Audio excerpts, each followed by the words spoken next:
They thought they could bend the law like a wire coat hanger, twist it, stretch it, shape it to fit the moment. But the second the gavel drops, the hanger snaps back. Tonight's opening scene isn't a walnut-paneled courtroom. It's the public square, where a plan to hijack process in broad daylight is already boomeranging on its authors. The more chairs they yank from voters, the more the ballots pull those chairs right back. The more they redraw the lines, the more the lines redraw them. This is the chaos. This is the backfire, where the attempt to deform procedure turns into a trap of one's own making. Let's begin with a simple proposition. The Constitution is not a wall decoration. It has a voice. It has a memory. It has a habit of asking hard questions. When a narrow clique tries to tailor the rules into a bespoke suit, the Constitution answers, no, this fabric was cut for the people. And, as in every great case, tonight's case turns on one decisive question. Can one individual seat himself above the constitutional order by carving up elections, militarizing order, and declaring that only he may decide which votes count? The stage and motive are plain. The 2026 midterms aren't just another tally of seats. They are a hinge. On one side, constitutional democracy with boring, blessed routine. On the other, a fog where personal power masquerades as policy. The motive is the terror of sunlight. When the other side holds the gavel, investigations turn the lights on. Files, contracts, favors, family deals, called by name and docket number. That's the ancient trap of autocracy. The more you rely on shortcuts, the less you can afford to put down the scissors. Retreat and you face the law. Keep going and you slam into the ceiling of the Constitution. It's a blunt antithesis. Submit to oversight or deny the rules. There's no graceful exit. And then the conduct appears, loud, plain, performative. Demand that states redraw congressional maps outside the decennial cycle, as if bonus seats can be stapled onto the House like coupons. Declare mail voting suspect not because the evidence says so, but because the memory of 2020 lingers as a political asset. Float an executive order to restrict or ban vote by mail, authority the Constitution does not yield to one pen. Counting on partisan discipline to pretend it's real. The strategy never changes. Weaken legitimate avenues of participation, then rebrand it restoring order. Are we overreacting? Or have we been trained to shrug? Power doesn't start with troops in the streets. It starts with familiarity. Familiar with executive orders that swing beyond their hinges. Familiar with calling honest voters questionable. Familiar with the mantra of election security used as a padlock on access. And once you're familiar long enough, you barely flinch when a volunteer enforcement unit stroll onto the scene in branded tactical outfits. You barely flinch when unmarked vans show up in a protest corridor. You barely flinch when temporary measures outlive the news cycle. Familiarity is the velvet glove on an iron habit. But this isn't a talk show. This is a trial, an epic civic trial staged as the people v. power. I'm calling the Constitution to the witness stand. I'm calling election procedure, civil service norms, and the oath of office. Each will be cross-examined, and in true Schiff style, the questions will be yes or no, not to demean a person's appearance or hand out nicknames, but to map behavior, order by order, memo by memo, megaphone by megaphone.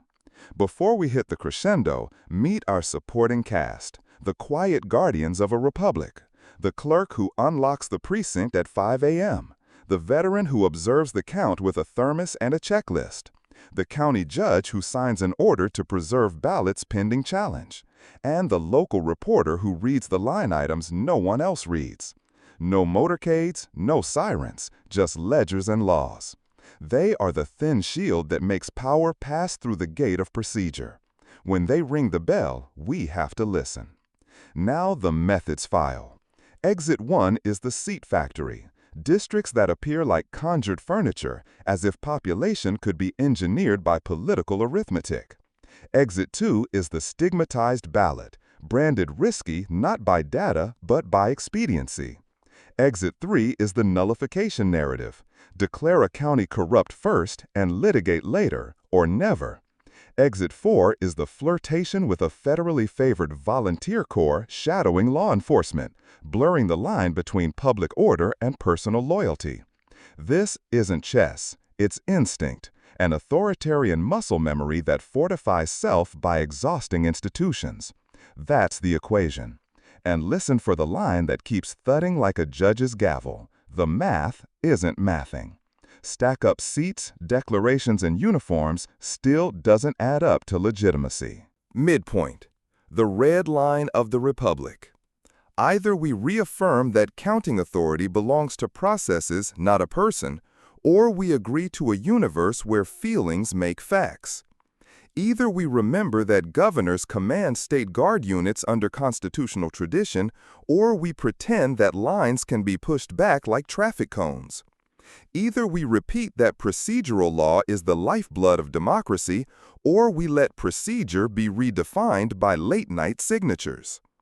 And like every great drama, the phase where the bad guys close in arrives not with a bang, but with a steady tick. First, the masked support teams tasked with stabilizing civic space. Then the unmarked vehicle temporarily detaining a public safety risk. Then the guard patrol through neighborhoods accustomed only to porch lights and dog walkers. The words get renamed. Suppress becomes secure. Intimidate becomes ensure compliance. Dissent becomes incipient disorder. The normalization is the pillow for the final leap. When the fight over results comes, the apparatus is already bolted to the floor, waiting only for a command to hum. There will be a moment that feels like all is lost.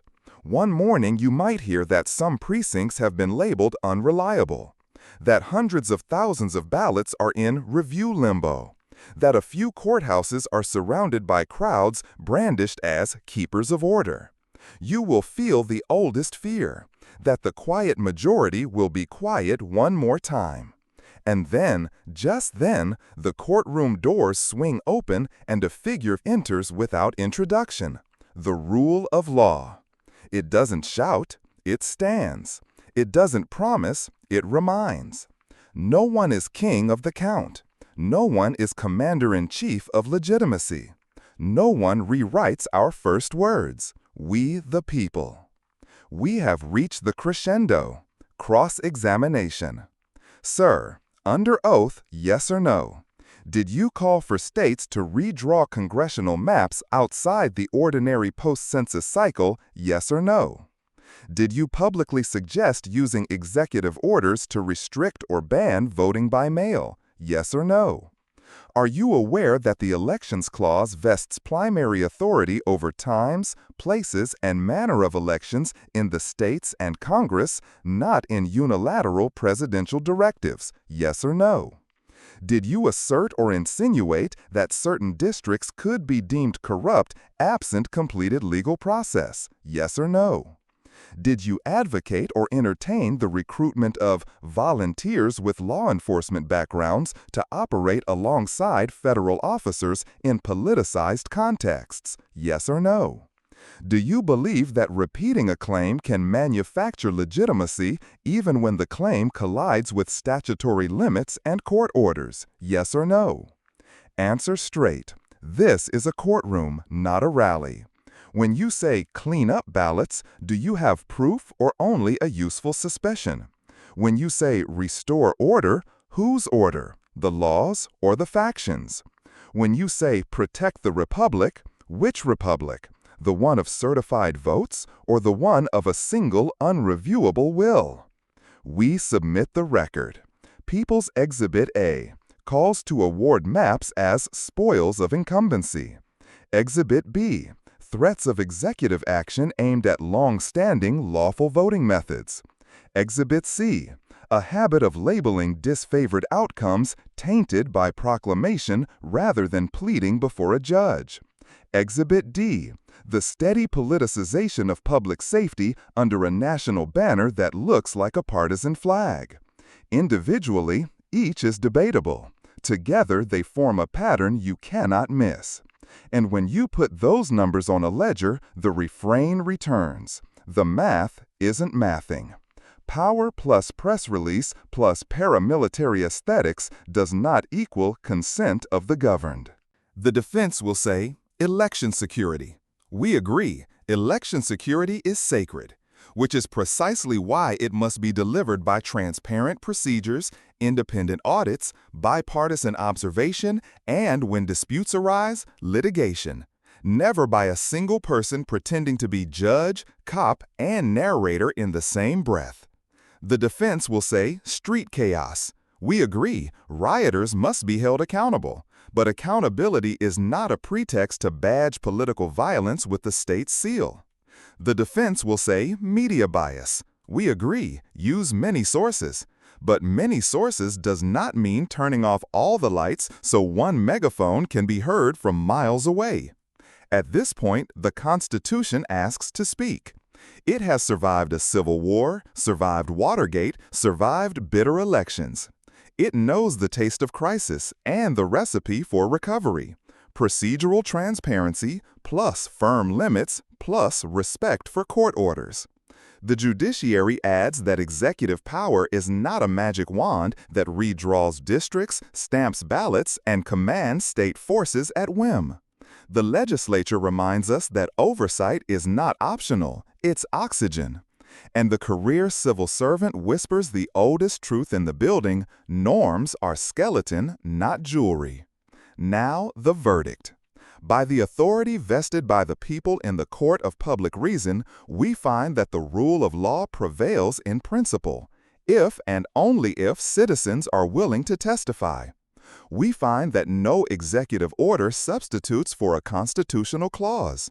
No volunteer force may overshadow professional police who answer to statutes and subpoenas. No tainted label erases a lawful ballot counted through proper chain of custody and canvass.